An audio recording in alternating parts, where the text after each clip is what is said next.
Hi, my name is Rachel Gill, also known as Pinky Tuscadero. I'm a DBT peer mentor and a BPD peer advocate.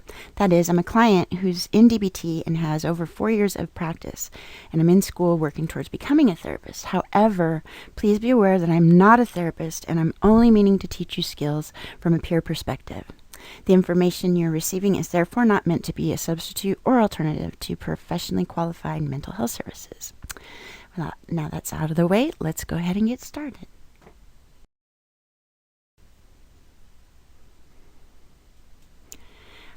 Okay, in this section, we're going to be talking about the emotion regulation skill problem solving. Now, problem solving is really about bringing together the check the facts and the opposite action, and then bringing them all together so that you can problem solve your emotional responses that you find problematic.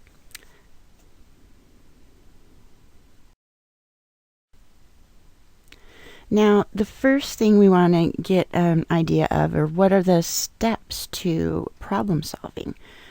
Well, the first thing you want to do is you want to observe and describe the problem, so you want to really get into the detail. Sometimes when I'm talking with my peers, they will be trying to describe, a situation, and they'll just say something like, well, I'm just feeling really rotten right now, well, that may be, and if you want to really solve the problem, the more detail and the more specific you can be, the more likely you're going to be able to generate more solutions and more effective solutions. You want to check all the facts, especially if you have a really strong emotional sensitivity, like I do, having BPD. It's really important to check all the facts, because when you're an emotionally sensitive person or emotionally reactive, or you have rejection sensitivity, you may be really prone to see things in maybe a distorted way. And I find, for me personally, I really, the more emotionally dysregulated I am, the more distorted my perception of the event tends to be. So, really being aware to check all the facts is going to help you get closer to problem solving. And you want to identify what is the goal in solving the problem. What is it that you are really trying to do? What is it that you want to come out of taking the effort to solve your emotional response? Are you trying to please somebody else? I hope not, because that's probably not going to be very effective, and that's not really what the goal is with these skills. These skills are to help you get to where you want with your goals. So be clear, what is it that I want to do as I'm, studying about problem solving this emotion or this response to this emotion. And you want to brainstorm lots of solutions. So, look at all kinds of different possibilities, because more likely than not, the first thing you're going to try is not going to work perfect. It may take several tries. Sometimes, you can get lucky and you can, kind of figure it out right off the bat. But more times than not, it's going to take fine tuning, because everybody is different and everybody has different, emotional responses, different environments, different pasts, different thoughts. So when we set about using our skills, it's about really figuring out what works for us at the individual level. So when you set about problem solving, come up with all kinds of ideas, and you can ask for help, but you really want to try to, trust yourself and know that you know what's good for you above all. You want to choose a solution that is likely to work. So I'll usually come up with maybe 3 or 4 things, and then I'll put them in order. I'll be like, okay, this is the one I'm going to try first, because this one looks, like it's more, I'm more inclined to it. For me, it's really effective for me to use paced breathing when I get really dysregulated. Maybe some people that may get them more distressed because maybe they get too focused on it and it ramps up their, so really find what works for you, or, try first what you think is going to be, you're going to have the most success with at being effective at, and then work your way down the solutions as you go along. and put the solution into action.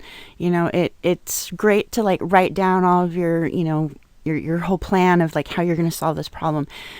And it doesn't really, come to its full, benefit until you put it into action, and that's the whole, key to learning these skills is you got to apply them. Learning the skills is great to have this knowledge, but unless you actually put it into action, you're just got this extra knowledge and it's not really doing much for you. Or you can talk about it, but act on it too. And then evaluate your outcomes. After you try a solution, go back to it and say, okay, how did that work? And if it didn't work, what didn't work about it? What was going on? Why do I think it didn't work? Was it something that had to do with my environment? Does it have something to do with me? Is there something I could have done better, in the future? Or should I just try a new skill altogether?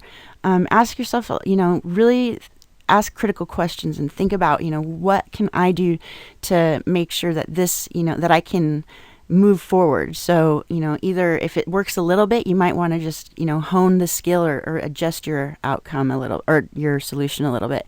Or if it didn't work at all, you may want to just totally scratch it and get something else.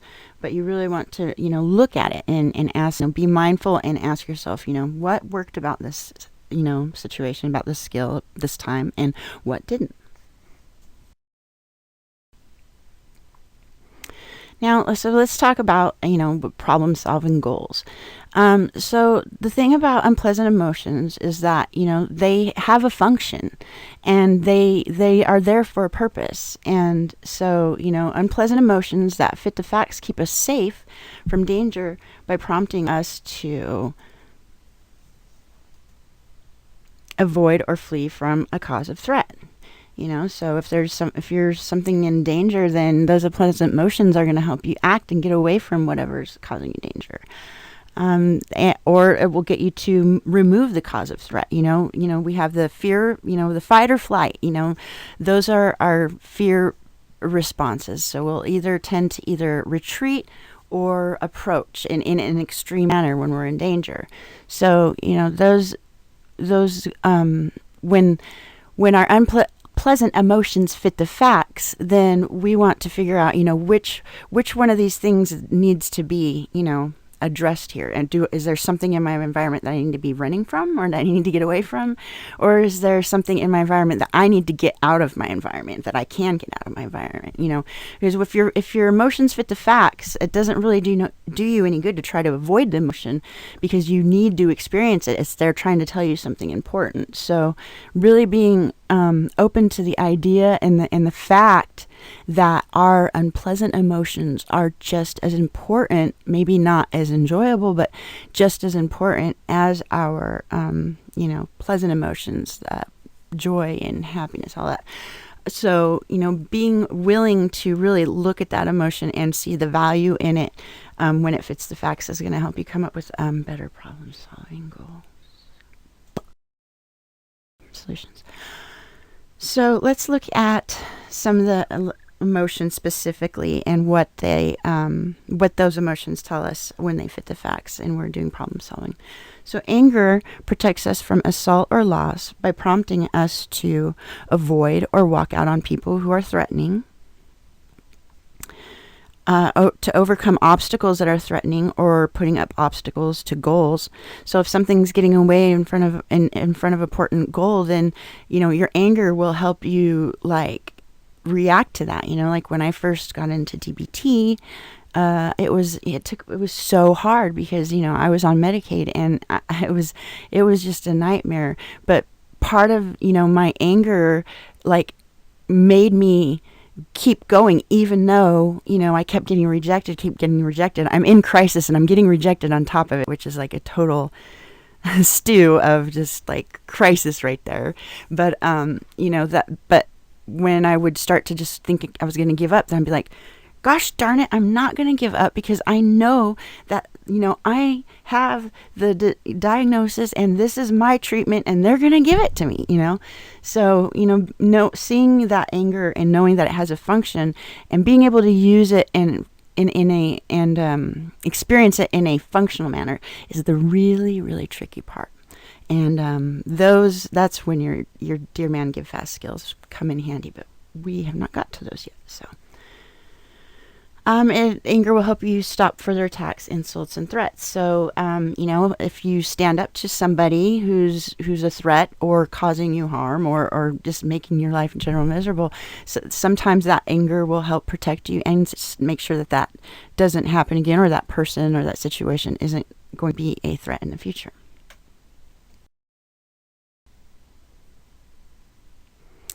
Now, disgust keeps contamination away by prompting us to avoid, push away, keep away harmful behaviors. So if there's something that disgusts us, we're not going to go near it. So if it's poisonous, or if it's something that's, putrid and stinky and got bacteria, being disgusted by it is going to help keep us safe. Influencing others to stop harmful people. So if there's somebody that disgusts us, that will help us, that will motivate us to take action. Or it'll cause us to remove or clean up revolting items. So if you've got, stinky garbage in your house and it's like really gross and you're disgusted by it, well, because you're disgusted by it, it's going to probably make you want to take that garbage out, therefore making your environment, more habitable, more cleaner, more conducive towards building a life worth living. And it'll stop community contamination. So the more people who are disgusted, the more motivation we have to work against that and make sure our environment is not contaminated in our communities. Now, envy motivates us to improve our lives by prompting us to avoid people who have more than you. I don't know about this one. I guess so. If it's unhealthy for you to be around somebody who has a lot more than you, or it's causing you all this distress, then the envy will get you away from that, so that you don't have to be around that situation anymore. I guess, I don't know, maybe that's not the greatest example. It'll cause you to put on a pair of rose-colored glasses. So if there's something you really, if you're envious of somebody, and maybe it'll cause you to react and say, you know what? I don't need to be coveting this other person. I need to look at the world from a different point of view, and it'll prompt you to look at the world differently and not be as hung up on stuff. To value what others have that you don't have. This is something I do quite a bit. So I have a really strong aversion towards the whole concept of money. I think it's just kind of a figment of our imagination, and that's kind of driving a wedge between humanity and itself. But so for me, when I'm poor, and that's not necessarily really easy to deal with, because you got bills and it causes stress. So when I'm starting to get stressed out and stuff, and but I'm still hated on money, I'll just try to, tell myself, well, you know what? I am so glad I do not have all that responsibility, that I'm not so hung up on material things that I'm consumed by it, that I have to just keep running and working just to get and collect all these things that I'm going to have to give away when I die, so at least I'm not attached to the material items in the same way that, that the people who I might be envying have, so I devalue what they have. Or to work hard to obtain what others have, so I do this too. So there are a few valuable items that I really, feel the need to have. That's my computers and my musical equipment, which has helped me create this video for you. So, seeing these neat gadgets around and seeing what people have and being a chance to, kind of touch and play with them is going, oh man, I got to get me one of those. So, it makes me work harder to get what others have, so that I could bring you this fabulous video.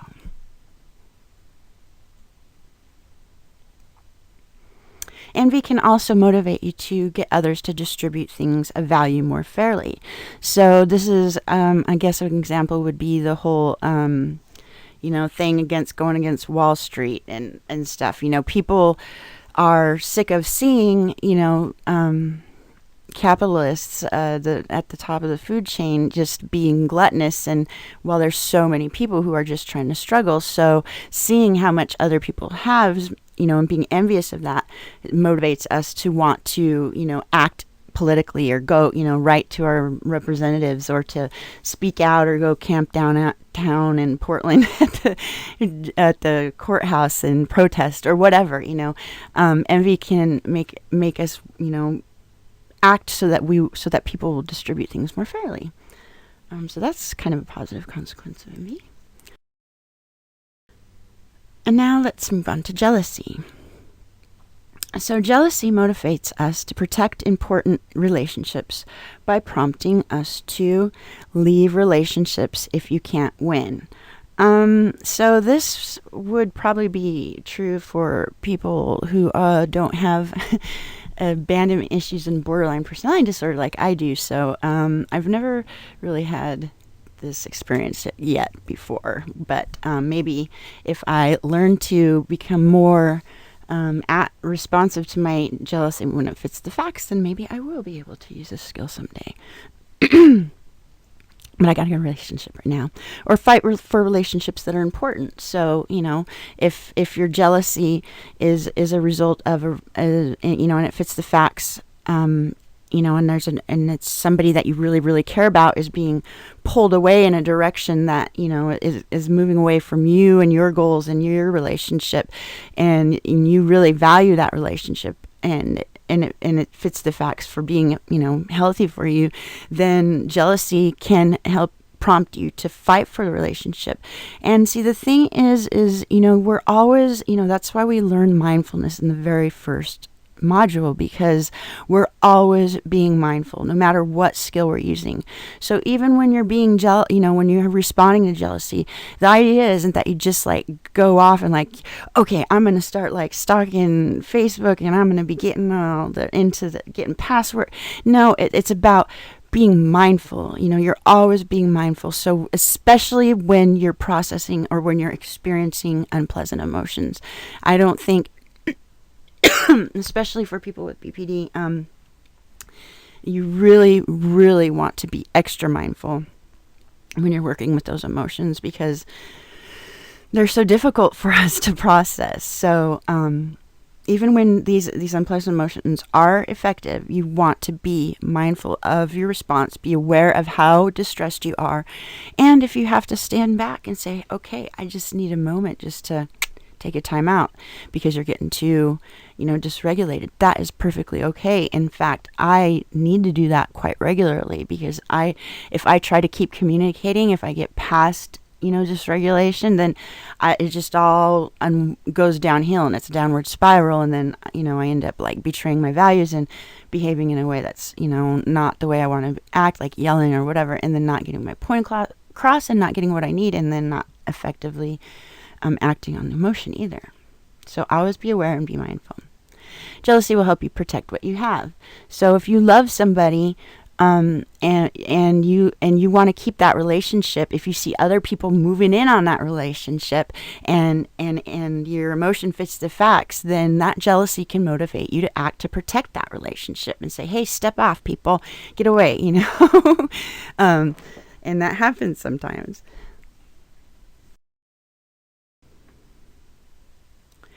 Okay, so now we're going to be putting together check the facts, opposite action, and problem solving. So now we're going to kind of go over the emotions, and we're going to kind of review everything that we've learned with these skills in the previous videos, and then we're going to put them all together to show you how to to figure out which one is going to work for you in your own situation when you are going, okay, I need to use skills, what I need to regulate emotions, how are we going to do this?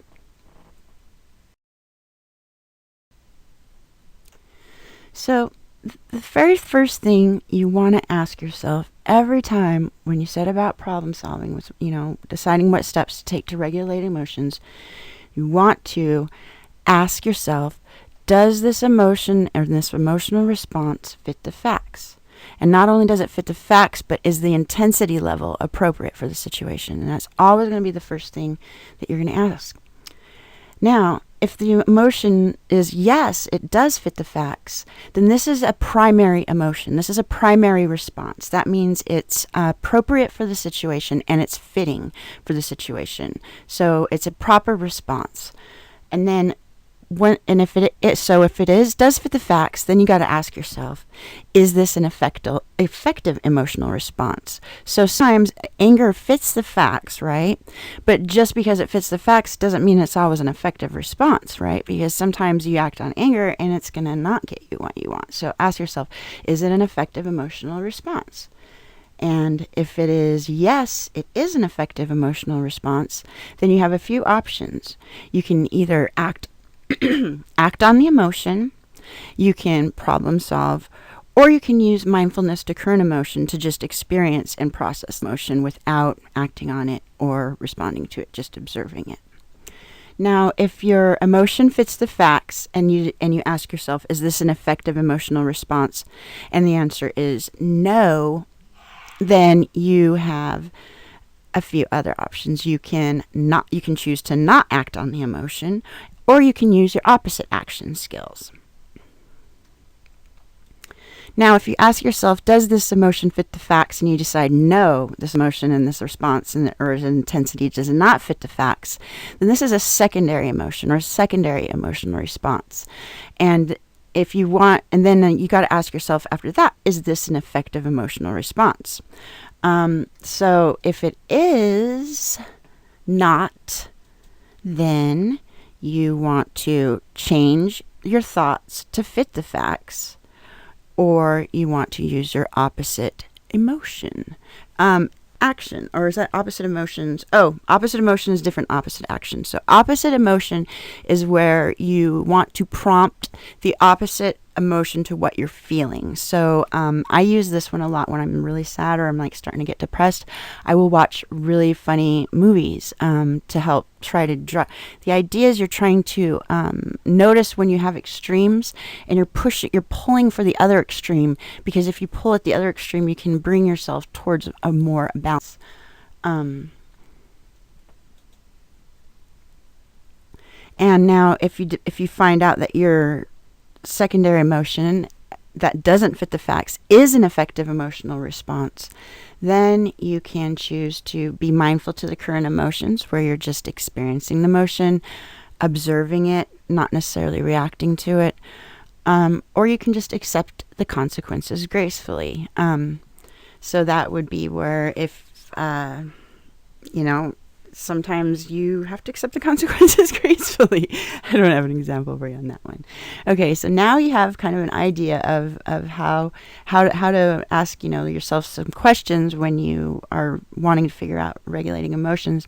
Now we're going to go over each emotion, each emotion that we've gone over before, like about 10 of them or so, and we're going to review our opposite actions, checking the facts, and then problem solving for each one. And if you want to get a worksheet and a handout that goes with this slide, you can go to ilovedbt.com, and right on the landing page there's a whole list of worksheets and stuff. And if you go to the section on emotion regulation, you'll see one that worksheet and handout that says working with primary emotions, and you can download that for free, of course, because that's what it's all about. I make this stuff for you for free because I never got DBT when I was trying to get into it. So this is my gift to those of you who cannot get into DBT right now, because I know what that feels like and it sucks. Okay, so let's get back on track here.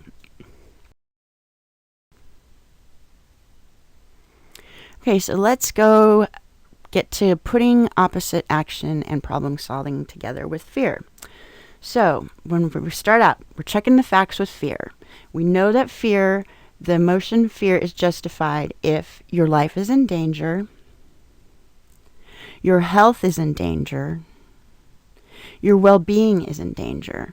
Now, one thing that is problematic with fear, and I can speak from this really personally because I have agoraphobia and panic disorder with agoraphobia. and in this modern day and age is our fear response is a lot of times prompted by things that aren't necessarily dangerous. I mean, for me, being around people, being around crowds and stuff, my body will respond as if like there's a bear chasing after me, but there's no bear chasing after me. So, I mean, in this modern day, it seems like we have this like chronic response towards fear that isn't really there because of our anxiety and the way our social system or structure is set up, because our culture evolves faster than biology. I guess that's my theory, anyways. So if your life is not in danger and your health is not in danger and your well-being is not in danger, then your emotion would not fit the facts, and that's often the case with me when it comes to fear. It might be different with you though. So always ask yourself. Don't worry about other people's how they would answer. These are your answers. If the emotion is not justified by the facts, then you want to do opposite action, and that means do what you're afraid of, approach what you're afraid of. And this is where I'm at. I'm in exposure right now, and this is really, really super hard. So don't make no mistake. These skills they work, and it takes a lot of practice, and you really have to be willing to give it your all. But if you do, I mean, I've been through all kinds of therapy and treatment, like from half my life, and DBT is the only thing that works. So, I mean, yeah, that's why I'm bringing it to you. So, you want to approach. That's what I always say in therapy whenever, we're trying to break down a problem. They're like, so what would you do in this case? I'm like, approach. It's really hard for me, but I'm working on it slowly but surely. Do what gives you a sense of mastery. So maybe, you want to go dive off the high, diving board at the pool, right? Well, maybe it's kind of scary to like go right for that at first. So maybe you want to start off on a little springboard, because that, you're comfortable with that, and that gives you a sense of mastery so that you can build up to, facing your fear. So, do things that help you get a sense of, mastery or like success or feeling of like, wow, I can do this. And if fear is justified, you can remove the threatening event. Either get the heck out of Dodge or get whatever's in your environment out of Dodge. You can avoid the threatening event. See, now for me, avoidance is a target behavior, because I avoid things that aren't actually threatening. So for me, checking the facts is where I really am working hard at right now, because my perception of the way things are based on my body response is not in line with what my environment is the factual basis of my environment. So I'm having like a panic attack, right? Because I'm leaving my house. Well, my heartbeat is racing. It's really fast. I feel like I'm going to faint, and all that stuff. But there's nothing in my environment that's actually threatening me. All I'm doing is walking outside the door. So really being willing to like check those facts and come back to them, even though it's really hard, because that's one thing about emotions, especially if you're emotionally sensitive and you're emotionally reactive like me, or if you have BPD, or even if you don't have BPD, because our emotions are so strong, it's really easy for us to think that they're facts, because they're so powerfully convincing. When everything in your body is telling you that this is what is going on, it's hard to like say no, it's not, because it's so strong. It takes a lot of strength to really be able to like, it's exhausting. I'll just put it that way. When you're really working on these skills, it's exhausting, because when you're emotionally sensitive, it takes a lot of effort to work against that powerful predisposition towards believing your mood is telling you the truth all the time. And even when it isn't, not being able to get it under, into a place where you're functioning, it's difficult. So that's why these skills are here for us. Do what gives you a sense of control and mastery. As you're removing the threatening event. Be thorough, be skillful, use all your skills and be She-Ra.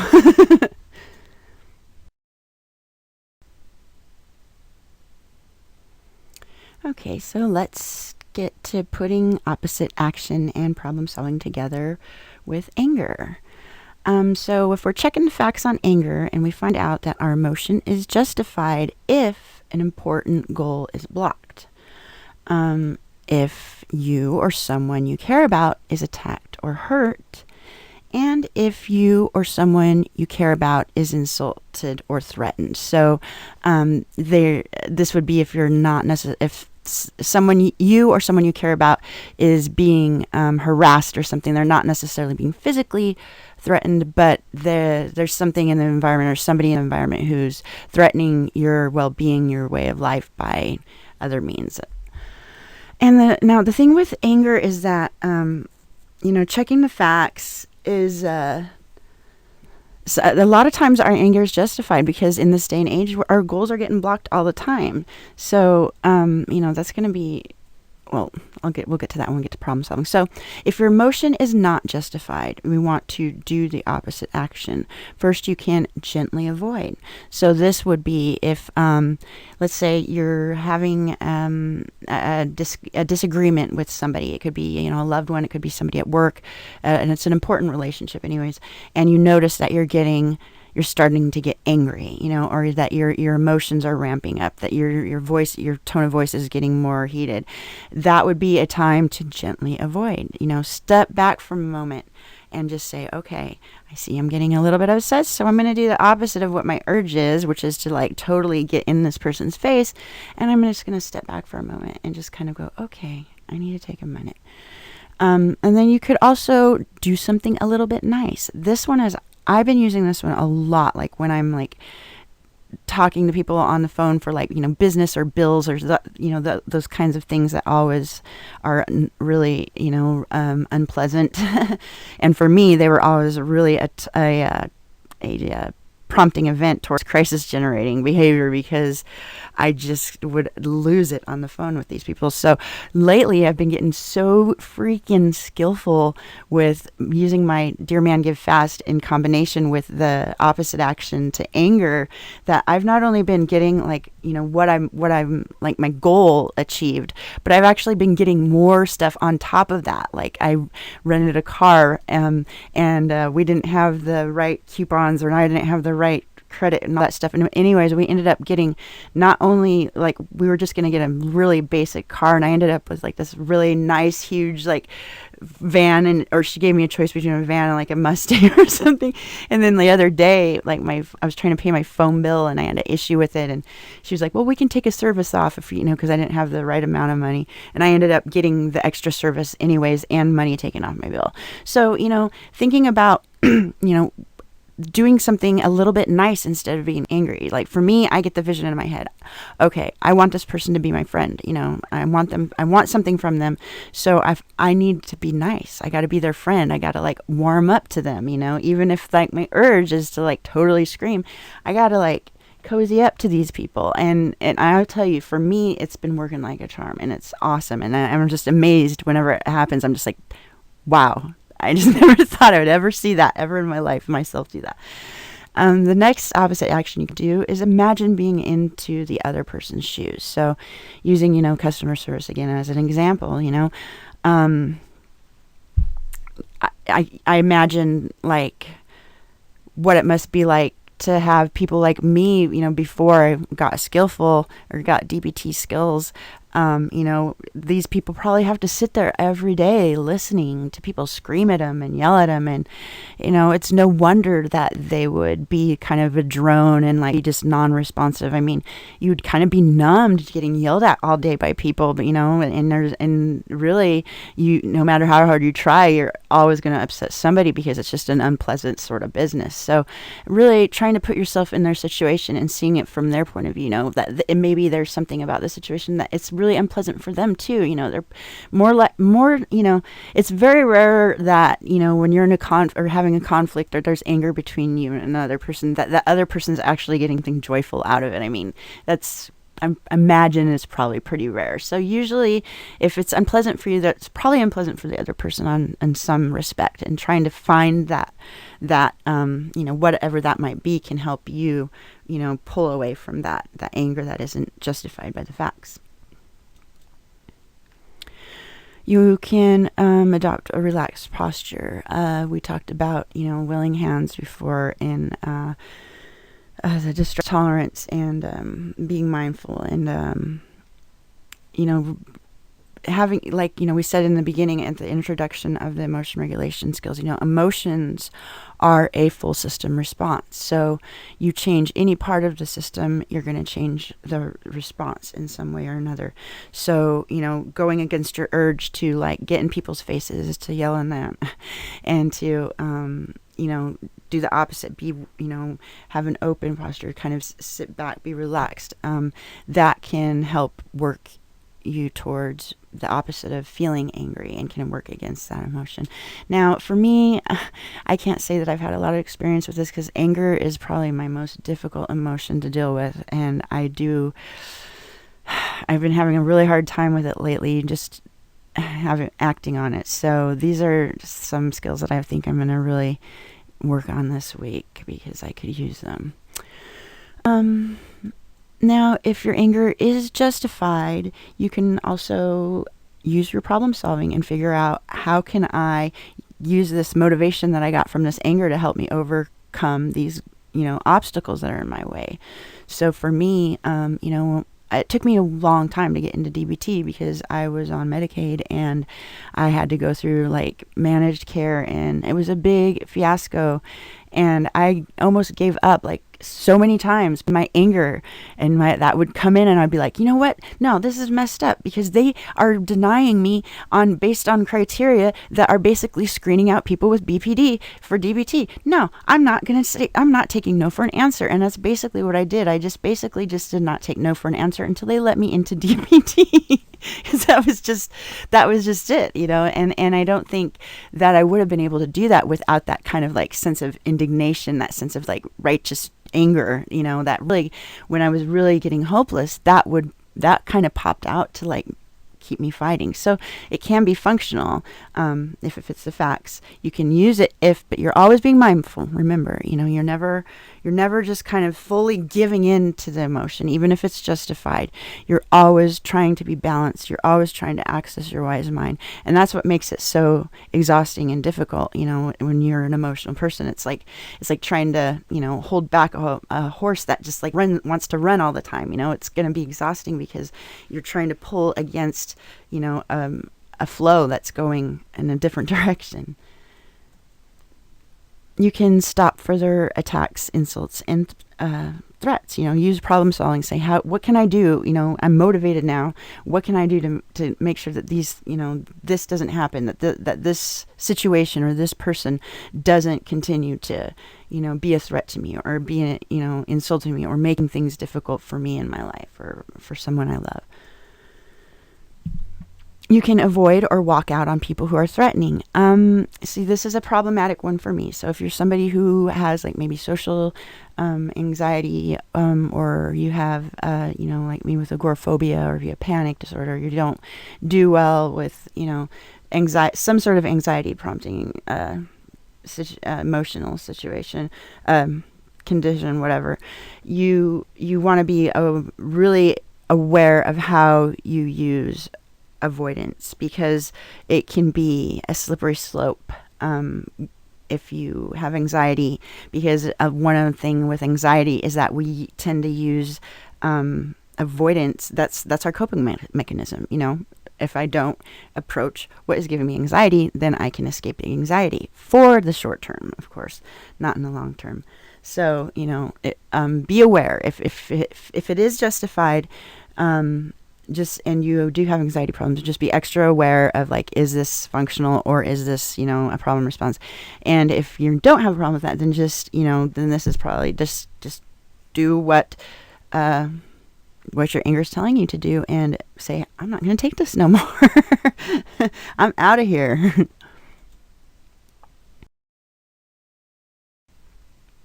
Now, putting opposite action together and problem solving together with disgust. So checking the facts with disgust, we know that disgust is justified if something could poison or contaminate you. So if there is like a poisonous little, gross little bug on like a black widow, that's disgusting. They disgust us for a reason, because if you get too close to things, it's going to bite you and it's going to infect you, and then you could get sick and all kinds of problems. So that disgust, if it's justified, it's going to have a protectionary measure. So you need to pay attention to it and see what it's trying to keep you safe from. If your disgust fits the facts, you could be close to people whose behavior or thinking could what? Check the facts. Emotion is justified if being close to people whose behavior or thinking could harm you or others. So if, let's say, for example, like somebody is using, IV drugs, if you're disgusted by that, it would be justified because being close to those people could be, it could be an influence on you. It could be an influence on someone you love. So that disgust fits the facts, and it's important because it's trying to tell you that you need to get away from this situation because it is dangerous, or it could be problematic, or it could be harmful to you or a loved one. Now, if disgust is not justified by the facts, then you want to move close and or embrace what it is that disgusts you. So let's say if you don't like vegetables, certain kinds of vegetables, like a lot of people do. I mean, I love vegetables, but my loved one, he's kind of a picky eater, so there's a lot of things he doesn't like to eat.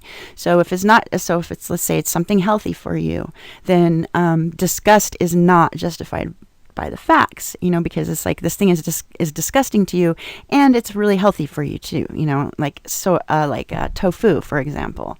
And I know a lot of you are going, ew, gross, but I love tofu. So, you want to move closer and embrace it, take a big old bite of that tofu and be like, okay, yes, this is not disgusting. And for me, actually, when I first became a vegetarian, it wasn't easy, but then once I started to approach the things that were different or that I wasn't used to, I became accustomed to them to the point to where I was actually repulsed by the food that I used to like. So, this opposite action stuff, it works, but you just have to be willing to do it. You have to do these skills. I mean, and let's face it, it's not easy to approach something that's disgusting or that you find disgusting. You could be kind. You could imagine being in the other person's shoes. So if you're disgusted by a person or a person's behavior, and that it doesn't fit the facts, there's people in my life who are really have a problem, with guys who dress up in women's clothing or wear makeup. They're really disgusted by that. Well, that doesn't fit the facts because people are just being who they are, and there's nothing wrong with that. So, if you're disgusted by the way somebody looks or dresses or whatever, and their behavior is not violating anything, they're just being who they are and it's not justified. Try being kind. Try and imagine being in the other person's shoes. Try and imagine what you might look like to them, or what it might feel like to be on the other side, where you're the outsider and people are looking at you, and how that would make you feel if people looked at you funny, Take in what feels repulsive. So, okay, so we watched this nature program, right, when we were kids, and they showed these toads. Oh my God, it's so disgusting. These toads, right, they have their babies and they come out of their back. They're like these, it's so gross. They're called peeper toads, right? It's like the most grossest, it's like grossing me out right now. So, it's very repulsive and it's nature. So, rather than running away from it, just take in what feels repulsive. Oh my gosh, that just gave me such an awful visual. Go look up a video on peeper toads. It'll disgust you, and then approach it. It'll help you practice this skill it'll be a good way to start with these opposite action anyways, because it's something that's not totally prompting or totally personally tied into your emotions. You can distract from irrelevant, disgusting thoughts and images. So, like with the puber toad thing, like whenever my sister would like always bring that, or my mom would bring it up because they knew it would like gross me out every time. So I would just, I would like no, no, no, no, no, try to block it out, like put my hands over my ears or like la la la, do something to distract you if it's something that's like overwhelmingly disgusting, your emotion's not justified, and it doesn't help you to approach it. Just try to get it out of your mind.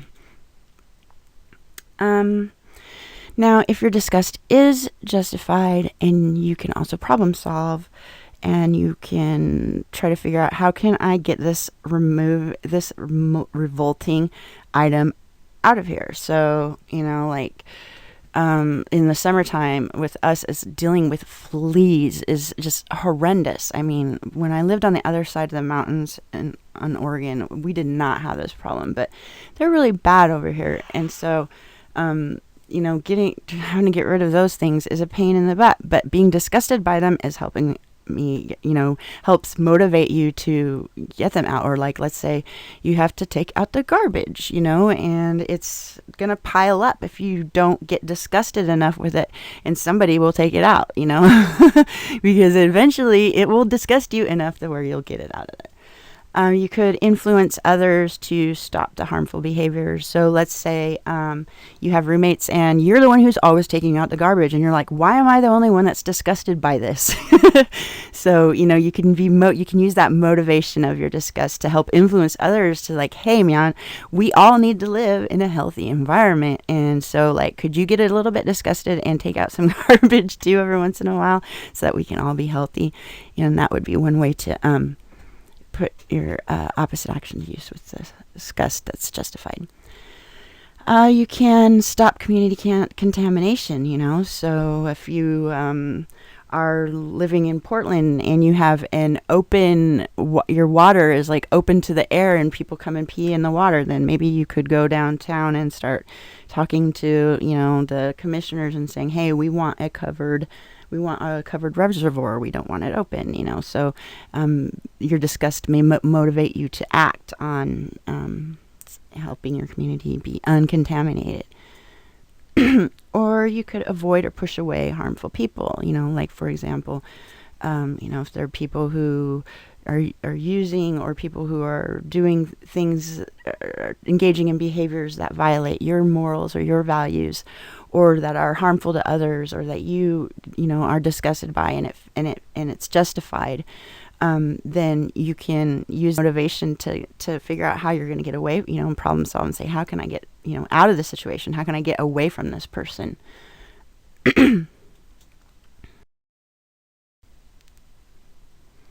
Now, let's put opposite action and problem solving together with envy. Now, when we check the facts with envy, it's justified if others have things you don't have and that you want or need. So, for electricity, for example, like if you get your electricity shut off, it's justified for you to be envious of your neighbors who have electricity, because you need electricity and you want electricity. So your envy would be totally justified in that situation.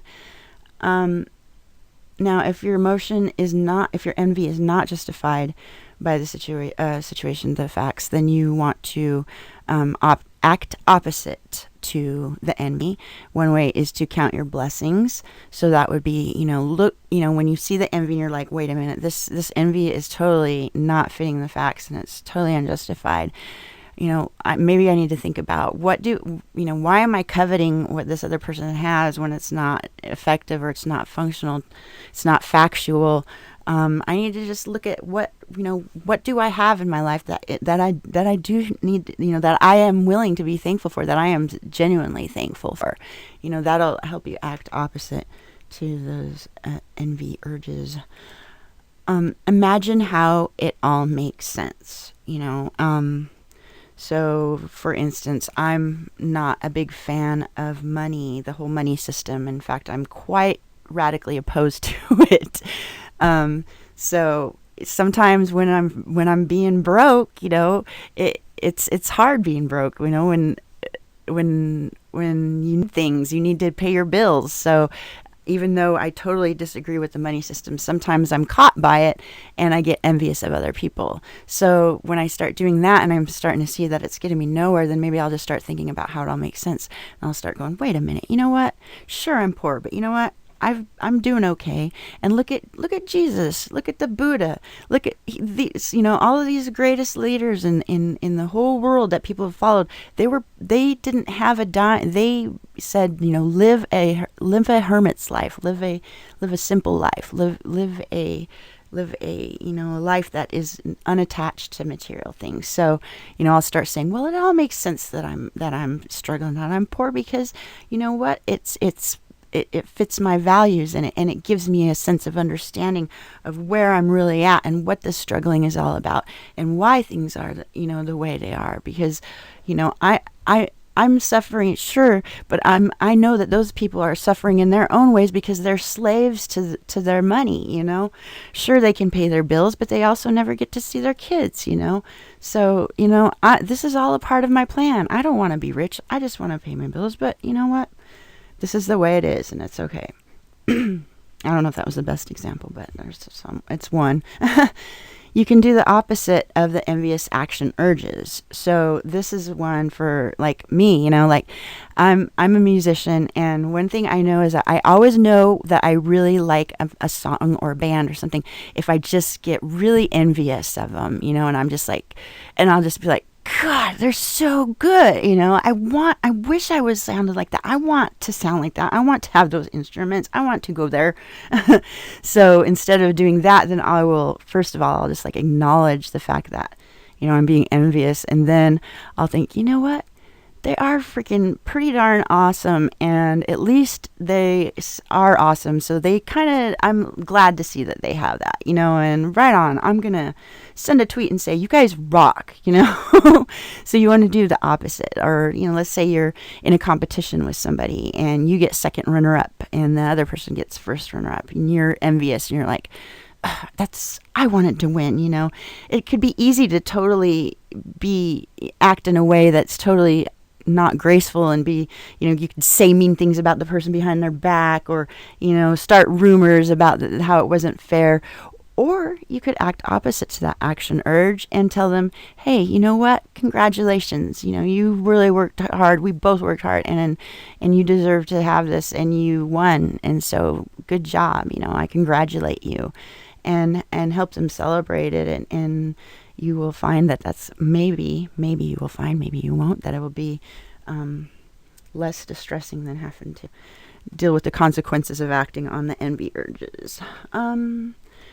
Now, if your envy is justified, you can attend to problem solving.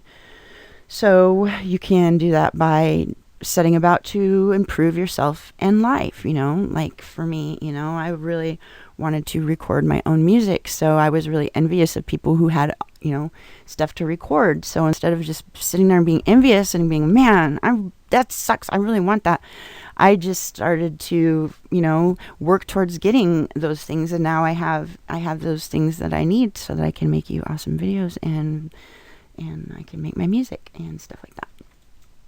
You can get others to be fair. So you can go and protest at the Wall Street and tell all those people up there who are sucking the life out of all of the people in the country, to tell them, hey, you need to stop being such greed mongers, and you need to chill out on the money thing, because we all need to live and survive, and this is an unbalanced system, and you need to be fair, right? If only it were that easy. But you can start problem solving, figure out what can I do, how can I use this motivation I have from this justified envy to make a change, because if it's justified, then you want to act on it. You could put on rose-colored glasses and say, you know what? Well, maybe I am envious, but there's other things, look for other ways that I don't know how to use the rose colored glasses skill all that well. So I don't think I can actually speak on this one that well, but I guess the idea is to, you're trying to see the world in a way, I don't know. This one, I don't know. We're going to have to get a second opinion on that one. I'll come back to you on that one. I'm going to ask on that one. So if it's justified and you want to problem solve your envy, you can devalue what others have that you do not. So for me, being the radical anti-capitalist that I am, I tend to, devalue the fact that people, really insanely, I don't like to use that word, really overtly rich people, for me, I devalue them constantly because to me, I don't, being that my value is so against money, I try to do whatever I can to not glorify people who have money, or I try to look for ways that equality that is not attracted to them because it betrays my values. And so, being envious of the fact that they can do whatever they want, they can go wherever they want, they can go record an album, and they don't have to worry about struggling, and they don't have no talent. Well, then I can just say, you know what? Sure, they have all this stuff. They have all this material stuff, but you know what I have? I have a sense of connectedness to the world, to other living beings.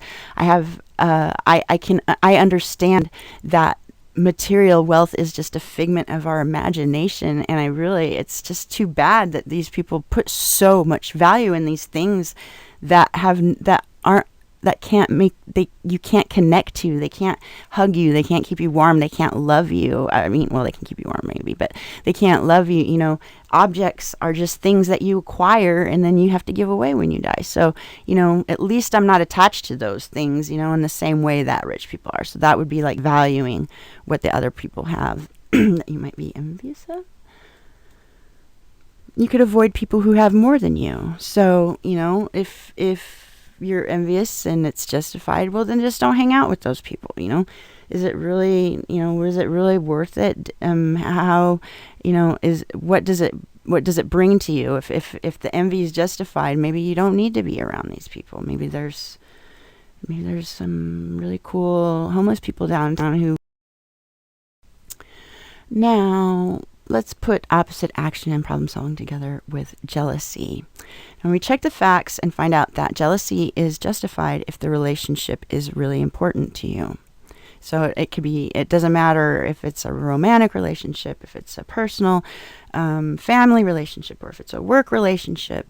If the relationship is important, then the jealousy is going to fit the facts.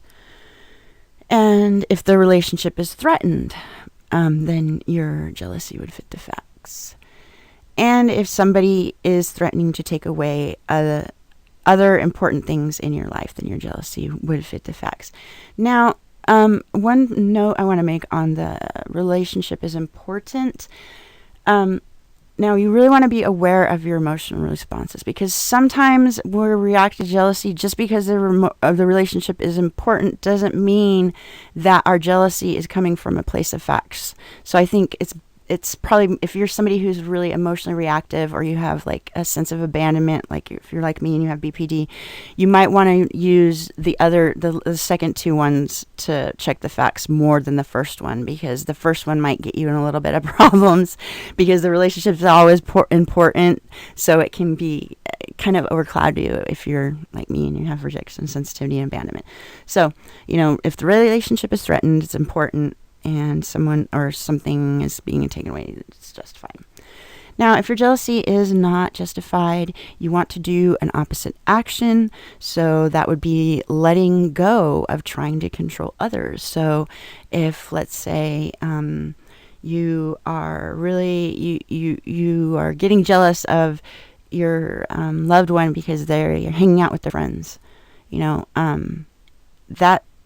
so they're hanging out with their friends. That's not really justified to be jealous, because, it's healthy for people to have friends. And so, one way to act opposite that would be like, instead of like getting upset or trying to convince them not to go see their friends when you notice you're having that action, you're having that urge to act on that jealousy. You should just go, you know what? You go and you have a great time, and you just come home when you want, and have a good time.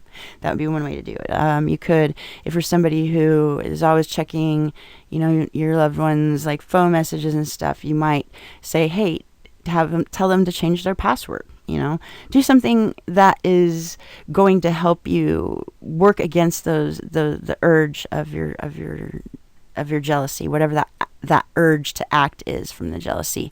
Try to meet that intensity with what your opposite action is, so that you're pulling towards a center, towards a dialectic, towards a balance. You can share what you have with others. Let me see if this. So I was really jealous of people, who could afford to have all the Marshall Linehan books and videos and who could afford to go to DBT when I couldn't get into no program and stuff. So I was really jealous, and and that wasn't really justified, because I'm really glad that people are getting this treatment, no matter who they are, because it's an awesome treatment. So for me, act as an opposite. That jealousy, it's come full circle now, is for me to, when I have something of those things, I share them with my peers. I make copies of my DVDs. Oops, I didn't say that. Just for, my friends who can't use it, because I know what it's like. So share what you have. I cannot believe I just said that. I did not say that. Share what you have with others. And you could, if your jealousy is justified and you want to problem solve it, then start protecting what you have. So if there's some gal who's coming around snaking on your man, then you gotta get her out of there. Problem solve it. Figure out, what am I gonna do to get this person out of here, or whatever that you're trying to protect. You could go so many different ways, and you could also fight for the relationship. So if you're with somebody and everybody wants to be with your person because they're really awesome, and so you're people are trying to steal them away from you, then instead of just giving in and saying, oh man, I don't want to fight for this because it's just too much work, then your jealousy is going to motivate you to fight for the relation because it's valuable to you. Or you could leave the relationship. If you decide it's not worth the effort, then that might be a way to solve it. Again, these are, however you decide to problem solve is going to be determined by you, not by me. I'm giving you examples of my own, but ultimately you got to trust your own wise mind over anybody else's. And that's one of the goals to DBT, is to teach us that we know that nobody knows us better than we do, know ourselves, first of all. Second of all, that all the answers that we need to help us, figure out how to solve our problems with our emotions and stuff, we have that all within us. It's inside of us. We have it. So in DBT, our therapists are helping us learn how to access that. We all have a wise mind. And so, trust that you have that wise mind. And if you do, you can start to begin to trust your own responses. You can start to trust your emotional responses. And then, oh gosh, then things will start happening for you. And me too. So now let's talk about putting opposite action and problem solving together with love. So the emotion of love fits the facts and is justified if a person does things or has qualities that you particularly value or admire. So I love Marshall Linehan, and she has all these values and qualities that I admire, so the love is justified. I love my fiance because he's been there with me through thick and thin, and I really value that, so love is justified. And one thing that if you're somebody who has a rejection sensitivity, issues of abandonment, or you have BPD, This is something that that you may need to really work on checking the facts, because when you are afraid of losing people or losing relationships, you can become clouded by the fact that maybe that relationship isn't really worth saving, or maybe that feelings that you think are love or whatever aren't really justified by the facts. So this is something that I really was like not really totally aware of until I was introduced to these skills, and I was like, whoa, I never thought of like love not being justified, and the fact is that it is not always justified. It's justified if loving the person enhances the quality of your life. So if loving this person enhances your life, then it's justified. If loving this person brings you misery and heartache, then maybe it's not justified. You want to start thinking about other ways to regulate. Loving the person increases your chances of attaining your personal goals. So, if loving this person brings you closer to where you want to go, then that is a justified love in there. Now, if your love is not justified by the facts, the opposite action, you could avoid the person whom you love. So, let's say you are gotten a breakup, and you were not the person who ended the relationship, and you're really missing the person, you're really sad, and you're having a hard time dealing with it. Then, you want to avoid the person, get away from, move out of town if you have to. I've done that before. You want to, if you have belongings of theirs, get rid of them, things that remind you of them. If it's not justified, you want to look at ways that you can act against that unjustified love. Distract yourself from the thoughts of the person. So, don't sit there and listen to songs that remind you of all of the, times that you had that were, that you remember so fondly. Instead, go out and, ride bikes naked downtown with the people in Portland, or, go swimming, go work in your garden, go to church, go to a punk rock concert, go to the moon, anything that you can think of that's not self-destructive, that can distract you from those unjustified feelings of love. You can avoid reminders of the person. So like I said, get rid of things that, that remind you of the person, or that remind you of the love that you had. You don't need to have pictures all over the house of this person, because if it's not there anymore, if it's not justified, or if it's something that you're trying to get away from, then you need to just purge it, get rid of it. You can remind yourself of why the love is not justified. So, let's say that, you were the person who didn't end the relationship. Well, obviously there wasn't something must have not been working, because, it ended. So try to remind yourself, if you're starting to think of all the wonderful times and how much you miss, somebody, then remind yourself of the times that maybe weren't so great, to help you kind of act opposite to that unjustified feelings of love. And if your loves are justified and you want to problem solve, then be with the person, animal, or the thing that you love. Let yourself feel that love. And, this can be really hard for people who have BPD, or who are emotionally sensitive, emotionally vulnerable, or reactive, because loving somebody is being vulnerable. So, this might be a really good skill for you to use to help expose you to, willing to be taking those risks, because we need, all of our emotions are there for a reason. And if they're justified, we need to pay attention to them. We need to honor those emotions, whether we like them or not. They have a functional purpose.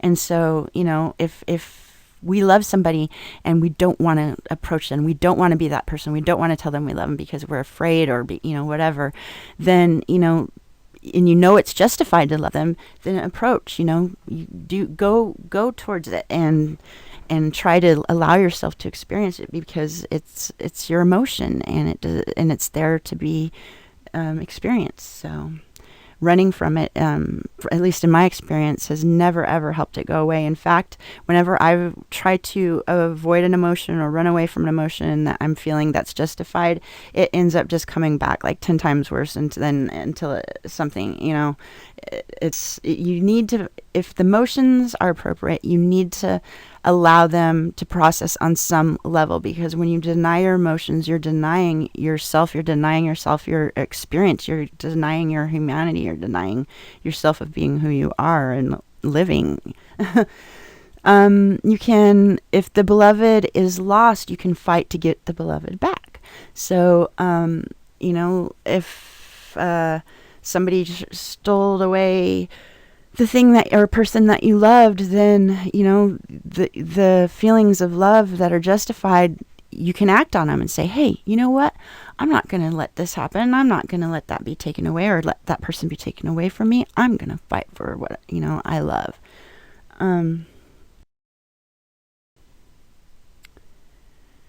Okay, now we're going to talk about shame and how we can put opposite action and problem solving together with this emotion.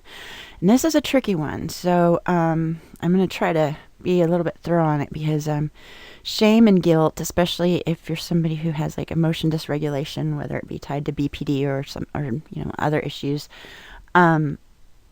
shame can be and guilt can be very dysfunctional, and a lot of times be a source of crisis when they're not based on the facts. So really paying attention to how, the differences I'm going to tell you about the shame and the guilt is going to help you better be able to use these skills for this emotion. So the emotion of shame is justified when you check the facts. If it fits the facts, and you will be rejected from an important group if characteristics of yourself or your behavior are made public. Now, the first thing I want to make very, very clear here is that the rejection factor is based purely upon the consequences. Okay, so we're not looking at the shame. The shame doesn't function as a way to punish us for moral reasons. The shame, when it fits the facts and it's functional, it's protecting us from something, okay, or it's preserving something.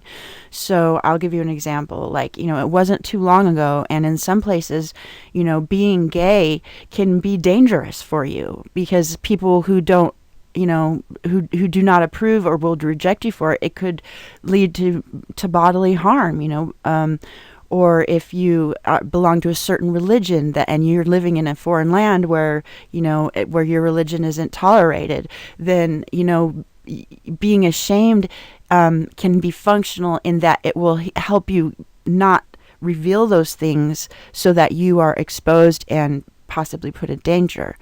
But the key point is to understand that shame is not meant to be tied to other people's beliefs or their morals or their values, okay? That it's the shame is only functioning as how it protects you, or how it has a functional a functional quality to to your feeling it. So if it fits the facts, then it's appropriate to feel shame. If the emotion is not justified, you want to make your personal characteristics or behavior public with people who will not reject you. So this is like oh my gosh, this like acting opposite to shame for me, when I came out and said, hey world, look at me, I have BPD.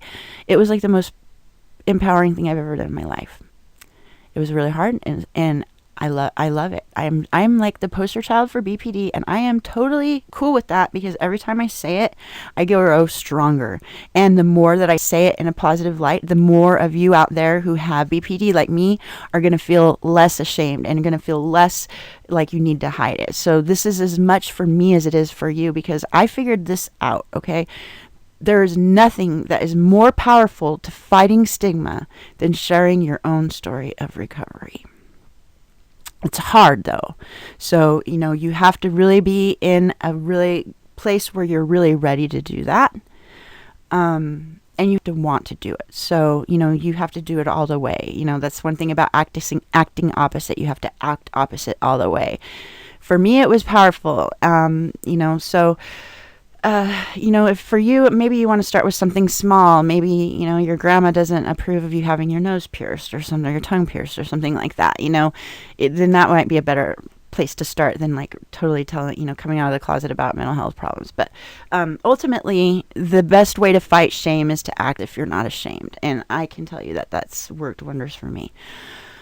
Do what makes you feel shame over and again without apologizing. So the one that I'm having difficulty with shame is for my emotions. So I'm predisposed to feel ashamed of being sad because, I grew up in an environment where, having control over, expressions of sadness was really valued. And so me being extra sensitive and a lot more prone to crying, than maybe the average person, it made me extra aware of the fact that I was, that I cried. And so it made me like kind of be mean I'm really mean to myself when it comes to my sadness. So one of the things I'm doing in my exposure group when I go, I haven't gone in a few weeks, is to, we elicit sadness and then I cry in front of people.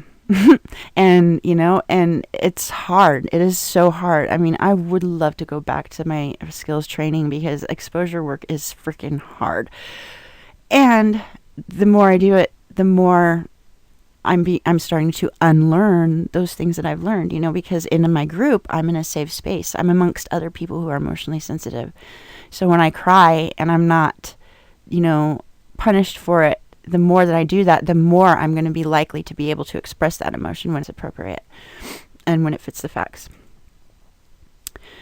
If your moral code is violated, apologize, repair, forgive yourself, and let it go. I have a hard time with this one because, I have a really strong,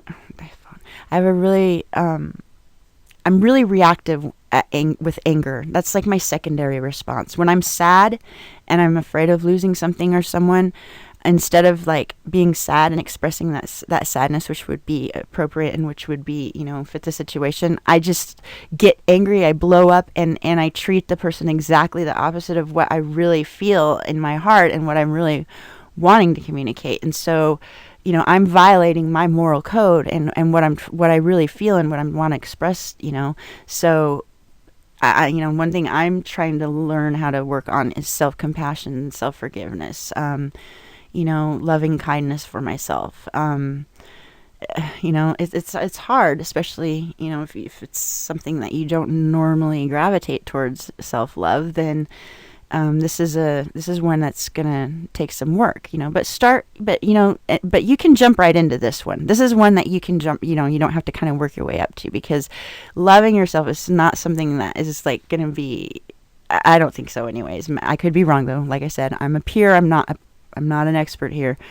But for me, when I went to Marsha Linehan's, she had a mindfulness conference here in Vancouver last year. She introduced the loving kindness skill, which is probably coming up in the new manual that's going to be out here in a few months. Yay.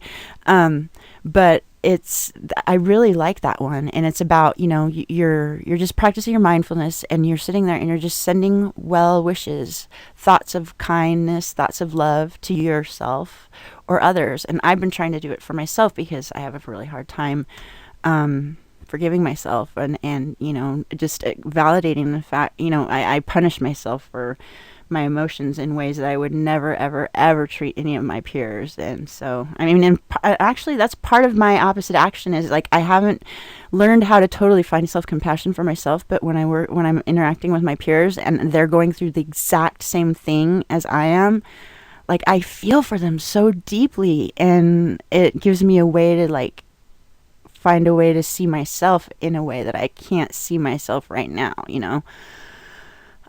so whatever it is for you though, the key is, whatever the feeling is and however it is intense, you got to find the opposite action for you, for the situation that fits you, because we're all different and it's all going to be, according to our own, who we are as an individual. If the shame is justified, hide what will get you rejected. If it's something that's going to cause problems in your life, if people find out, then don't, you don't need to tell them about it. appease those who are offended. So, if it's an important relationship and you want to, you want to say that, then you can find a way to try to repair it and say, oh, I messed up, and like, let's say if you were a drinker and at the Christmas party, I don't know, you started singing and you pulled down your pants in front of everybody in the front of the house, and you're like singing and, I don't know, making a big A of yourself. No pun intended. Then your shame would be justified. So maybe you'd like want to try to like make up for that and be like, oh yes, I really behaved badly, and I want to repair it. Appeasing. Change your behavioral or personal characteristics to fit. So this one, I would like to say, be very careful with this one, because with DBT, ultimately the goal here is we want to balance acceptance with change. So, always keep that in mind when you set about changing anything, that there's a degree of acceptance that has to go with that. So if you're changing something about your behavior to fit because the shame is justified, really, really be sure that the change is justified, that the facts that the change is going to meet the level of the facts. So if, like, for instance, if you're gay, it's not reasonable for you to go to some place to think that they can have you reformed or something. As much as you may want to fit into the situation, whatever that's causing that shame, it doesn't really fit the facts, because you're denying something that maybe is intrinsically who you are. Like for me, and using myself as an example, for me to try to change the fact that I'm an emotionally sensitive person is not reasonable, because I'm always, no matter how good I get at skills, no matter how far, I conquer this BPD, I am always going to be an emotional person, So, when you think about changing your characteristics, really be aware of what you're changing, why you're changing it, and what the outcome is going to be, because, ultimately you want to be able to find a balance of, acceptance and change. Find a new group that fits your values. So, if the Catholic Church doesn't want to let you're a woman and they don't want to let you be a priest, then go start your own church and with a bunch of women, and you can all be priests. I'm sorry, I don't want to, if that might be a poor example, because if you're Catholic and that offends you, I'm sorry, because I do not want to do that. We all have different spiritual perspectives and we want to honor those. So maybe I could use a different, so let's say if you are in a group you run like a Girl Scouts troop, and all the girls in the group, they only like blonde hair, and they give you a hard time because you have brown hair. Okay. Well, it may not be worth it to just stay in that group if they're giving you a hard time all the time. So go find a new group. Go find a different Girl Scout group to go hang out with. Work to change public values. So, this is one thing that, and I keep bringing up the gay community, but I really want to say that I think that the mental health community really needs to take a really good example. Could learn a lot from the gay community, because they've come together in a way that we are going to need to come together as people with mental disorders. If we ever want to affect change. And what the thing is that they stopped being ashamed. We are here, we're queer, we need to come up with our own anthem for us who have mental disorders, because that's the only way we're ever going to be able to overcome the stigma, is to stop being stigmatized and feeding into that. That's the long trajectory, and I hope to be around and to be a part of that whole movement. And in fact, I am. That's part of my just telling you my story. But if the shame is justified, and sometimes that shame means that it's telling you that you need to take an action that's going to change things, so that other people will see, so that you can change things, so that there is no shame associated with the behavior or whatever it is, and that's that's the goal for us, I think, as peers who with mental health problems. That's going to be our goal, is to work to change public values.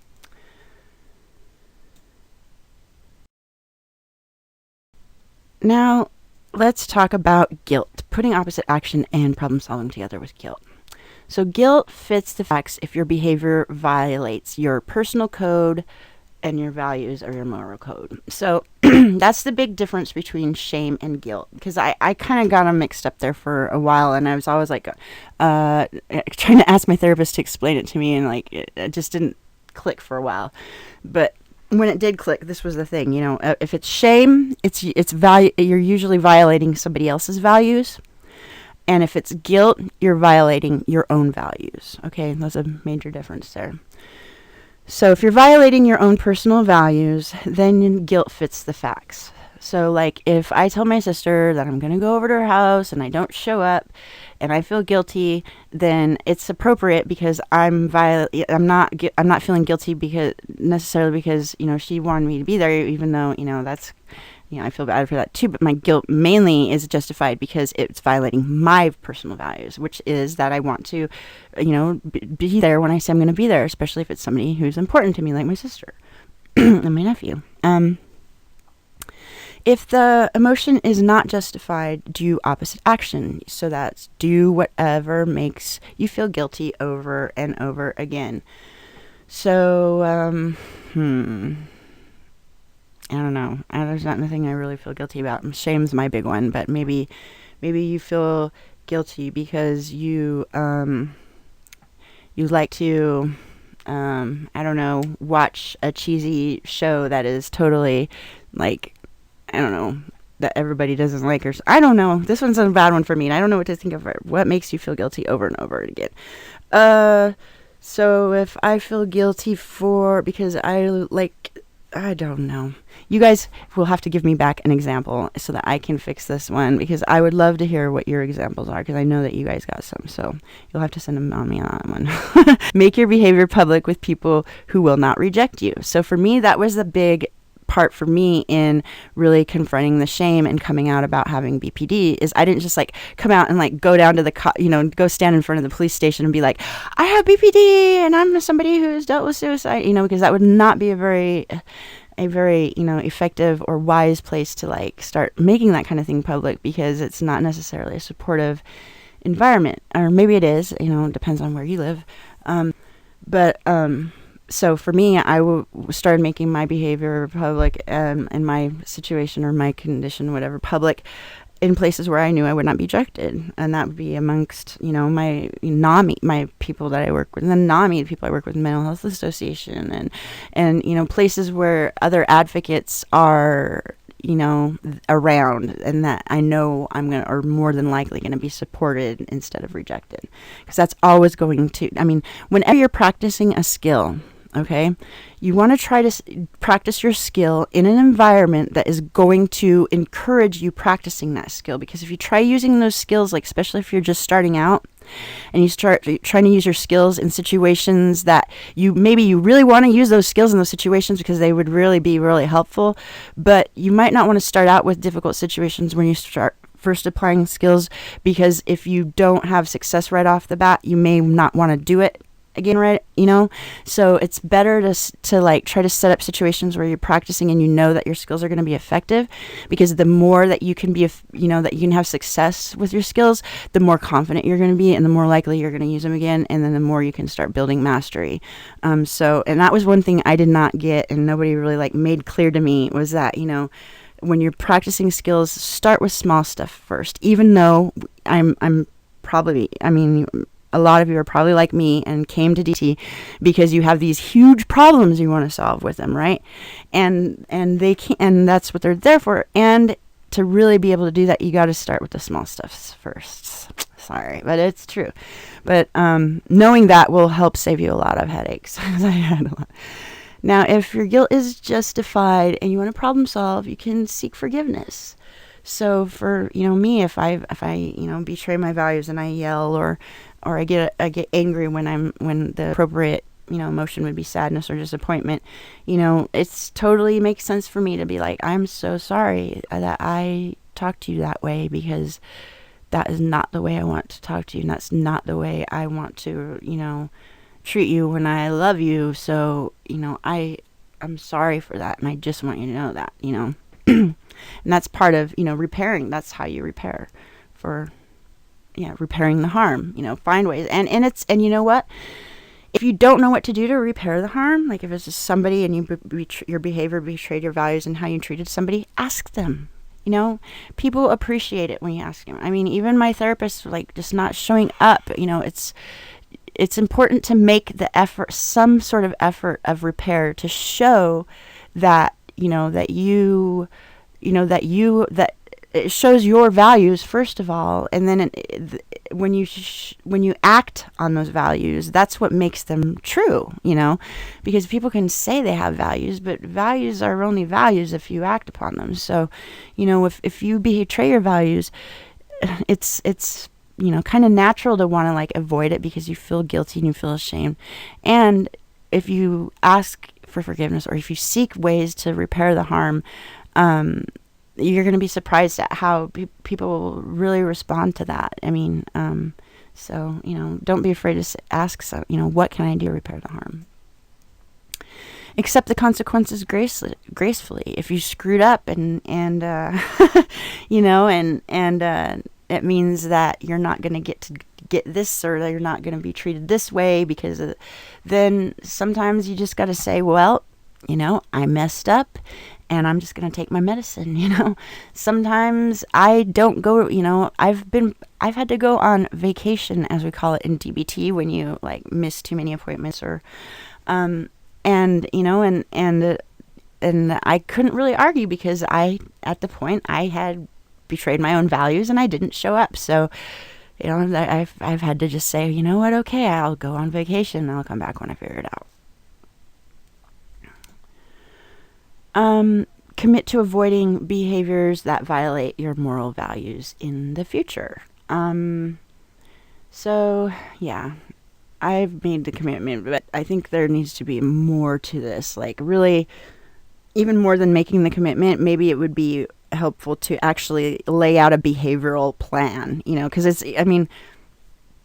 we make commitments all the time, like let's say you and your daughter, or you and your husband, you and your wife, whatever, or you and your roommate, you are always arguing, right? And you're always arguing. And then when you get done arguing, you're like, you know what? We just both need to agree to just stop arguing. If we just both commit to not arguing, we can solve this. No, it doesn't work that way. That's why, well, I'm going to do a totally separate video on behavior chain analysis to show you how you can really make, commitments solid into behaviors, because you have to translate it into a plan. Otherwise, the commitment is just words. So, if you're going to make a commitment to avoid behaviors that violate your moral values in the future, then I suggest you watch the behavioral chain analysis thing I'm going to make on a separate video, because that's going to be a long one on itself. But that's also a part of the problem solving strategies that you learn in emotion regulation.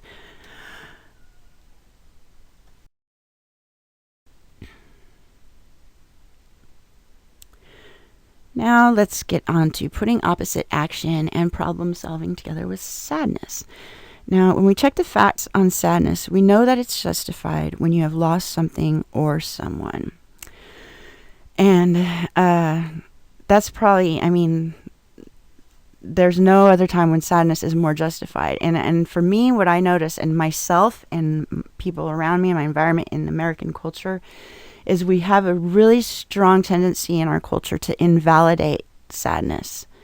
And it's a shame, because it's an important emotion that we need to process when we lose something. And when we don't allow ourselves to grieve, or we don't allow ourselves to feel these justified emotions, we never ever get to fully resolve those feelings of sadness. So, with like maybe people who have like issues with complex PTSD, if you were, as a child and you had these, this trauma in your childhood, or you had, neglect in your childhood, whatever, and you just have never allowed yourself to grieve. Now, these are all like what I'm talking about right now. This is advanced stuff. So don't try to be using your skills on this if you're just starting out, okay? Because this is way advanced stuff if you have like trauma stuff. But eventually when you get skillful enough, you are gonna have to let yourself grieve, because you will never ever be able to get those emotions processed unless you allow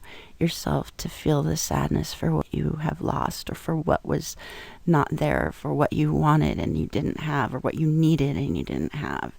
So, sadness is an important emotion that we need to, especially in American culture, I think we need to learn how to honor it more, and how to give it more respect, because I feel like we don't respect it enough. And I know for me,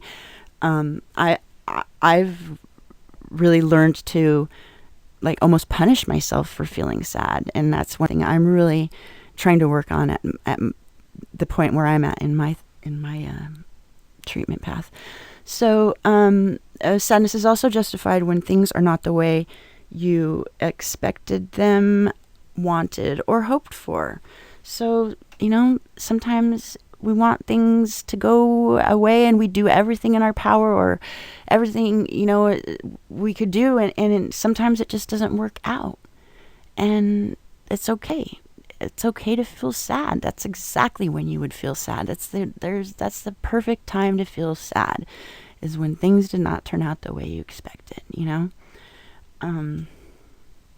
Now, if your sadness is not justified, then you want to approach, don't avoid. So, I also have depression. So one thing about, for me, with like starting to work with sadness, allowing myself to experience sadness, is really starting to understand that there's a big difference between sadness and being depressed, right?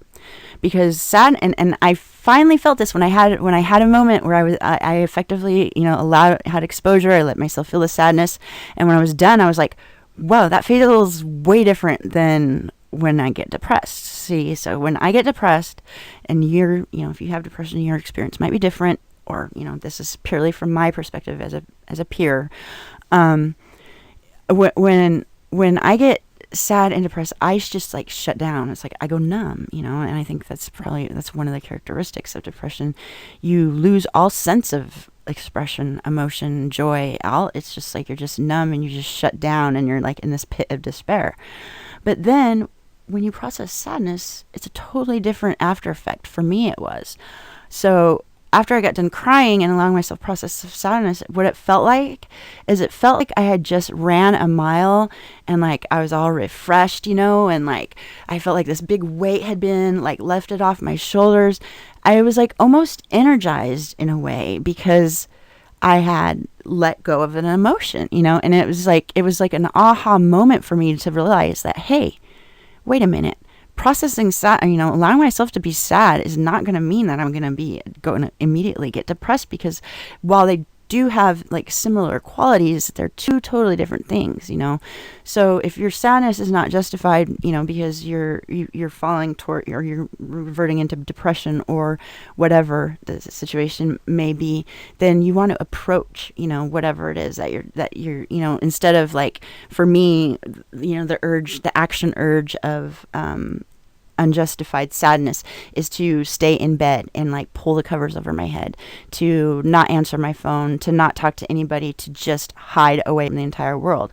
Well, so what I want to do in that case would be to act opposite. That would be to get out of bed, even if I don't feel like it, to, answer my phone, to go see people, even if I don't feel like it. You want to pay attention to the moment. So, if you're noticing that you're sad and that doesn't fit the facts, you want to just be fully aware of it, and be like, wow, where is my sadness? Where am I feeling it in my body? What is this coming from? What, and not necessarily judge it, but just pay attention to it. Look at the qualities of it. Be curious. What is causing this? Where is this emotion coming from? And sometimes you'll be amazed, and you'll be like, wow, you'll realize that, sometimes you can find out that these emotions come from totally different, all kinds of different places. And when you can find where they're coming from, a lot of times that'll help you solve the emotion, because, have understanding that everything has a cause, especially emotions have a cause. They always have a cause. That's one thing it really peeves me when I hear people say, well, there was no reason for me to feel that way. Yes, there's always a reason that you feel the way you do, because otherwise you would not feel that way, right? At least that's what Marsha Linehan tells us. So, there's always a reason that you feel your emotion.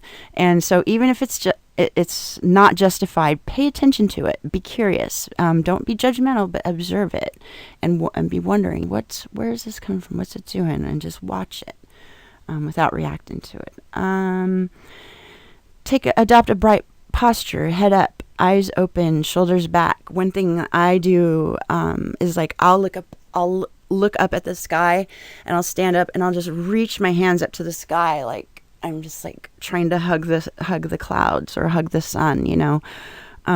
Something that engages you in a way that is opposite, like feeling sad, like to hunching over, to looking down and hiding. Avoid thinking about what you have lost. So for me, I'm really, really sensitive about animals.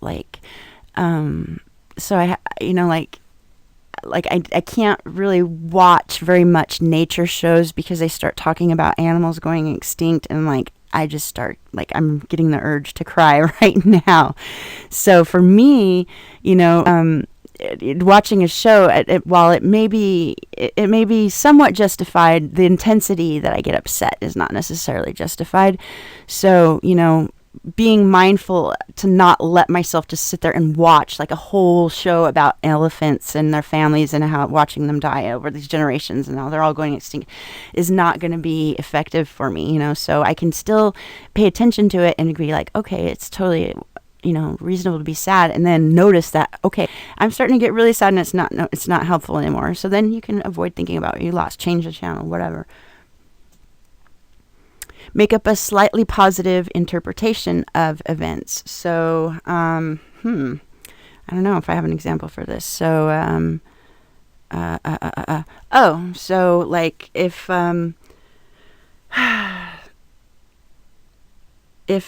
somebody tells you, that I'm not going to put up with you hurting yourself no more, if you're self-harming, and they would always come and save you whenever you would self-harm before. Well, it's disappointing that they're like giving you an ultimatum. They're saying they're not going to take it anymore. And there is a positive side that means that they're not reinforcing that behavior no more. So at least there's something there that's going to push you away from acting on that problematic behavior. This is coming from my own personal experience, by the way. And if your sadness is justified, you want to problem solve, emotionally process the loss. This is hard work. This is exactly where I'm at in my therapy. And it's hard, especially if you have, if you're emotionally sensitive, you have BPD or whatever, and you have this emotion, that you have this emotional sense of loss, and you've never ever confronted it, right? And it's there, and then you decide you're going to confront it. That's a huge thing to do, So maybe if you're just starting with skills, you don't want to start trying to process all the trauma from your past. If you have a lot of trauma or whatever, that would be very not a wise thing to do, because you really need to get some more skills. So maybe if you want to start with something smaller and you want to emotionally process the loss, you could emotionally process the loss of your favorite sunglasses. Right. Okay. See, and I'm saying this in all honesty, because I always tried to start with radical acceptance and stuff. I always wanted to start with the biggest stuff, and it got me so angry. I hated radical acceptance because I didn't understand, or no one told me, and this is my therapist's fault. No one told me to start with small things first. Of course, if you want to be a race car driver, you got to learn how to drive a car first. You don't just go jump into a car and go on the, and just start going around the speed track. You have to learn your skills. Skills are something that you build up. So start with things that are small if you're wanting to problem solve sadness. You could process, if you you ripped your shirt, your very favorite shirt. Those would be really good things to start with, getting started with opposite action, or not opposite action, for problem solving for justified sadness. Have a memorial ceremony. This is a really helpful way. I mean, this, in fact, that's why we have funerals. I mean, I don't think there's a culture that doesn't have some sort of manner of having a memorial ceremony, because it's a very effective way for us to allow ourselves to feel, experience, and process sadness. And you can do it in any way you want, whatever speaks to you, whether it speaks to your religion, whether it speaks to your beliefs, whatever. DBT is not, it doesn't adhere to any sort of, totalitarian, beliefs when it comes to, how you practice your skills. You practice your skills any way that speaks to you. And you could visit the cemetery, if you're having sadness and it's justified and you haven't been confronting it, that would be a good way for you to approach that sadness, to allow yourself to experience it and process it. You could plan how to rebuild a life worth living without the beloved. So, if you lost whatever you've lost, think about, well, what can I do from here? What is, I'm alive, I'm here, and I'm sad, and what am I gonna do to not be sad no more? How can I still build a life? Even though I'm sad, I'm not always going to be sad. That's the one thing I can guarantee you about emotions. And there's not very many things I can guarantee you about, DBT or your response. But this is one thing I can guarantee you about your emotions and about, is that they will always eventually change. I mean, for us who have BPD, sure, they will last a lot longer than most people's, and they'll be a lot more intense usually, but they will eventually pass, and that emotion will turn into a different emotion. It's just inevitable. So, being aware of that and thinking, how can I, just acknowledge this sadness, and also acknowledge the fact that, there's life goes on, and even though I've lost this thing, there's other things to be had. There's more love out there to be had. So, and then communicate need for help. This is one thing, I see with people I love, they don't ask for help when they need it, or if they're sad, they don't let you know. And that hurts me, because, I know how important it is for us to experience our emotions, and so when I see my loved ones not allowing themselves to feel sadness for whatever reason, because they feel like they have to be strong, or because they feel like they're the ones who has to carry everything, then that makes me sad, because I want to help, and the only way I can help is if that's communicated to me. So if you're feeling sad and your sadness is justified, don't hide it. For goodness sakes, if you must, email me at ilovedbt@gmail.com, because I get emails from people, and I will read your emails, and I will acknowledge your sadness. It might take me a little bit to get back to you,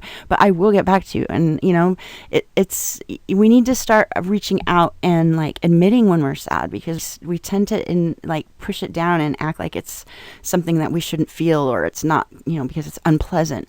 But we all need to process our emotions, and unfortunately, sometimes sadness is healthy, and we have to process it.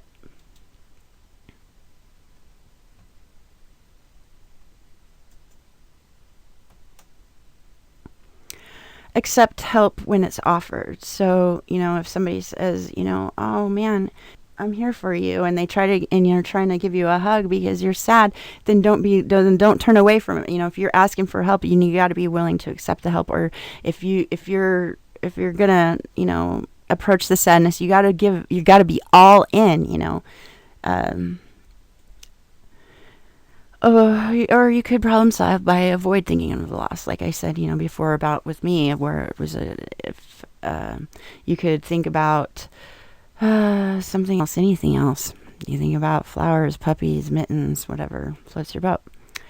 devalue what is lost. So, like if it's a relationship that you weren't the person who ended it, you could say, well, you know what? Sure, I miss him and it totally sucks. But you know what? Our relationship wasn't that great anyways, and we were totally not happy. So, sure, I'm sad, and this is probably the best, it's probably all for the best anyways. So I think that pretty much covers our opposite action, problem solving, and checking the facts. Oh, check the facts is always first. I shouldn't have done that backwards. Check the facts, then you go about problem solving. And then the next section that we'll be going over will be our ABC skills. So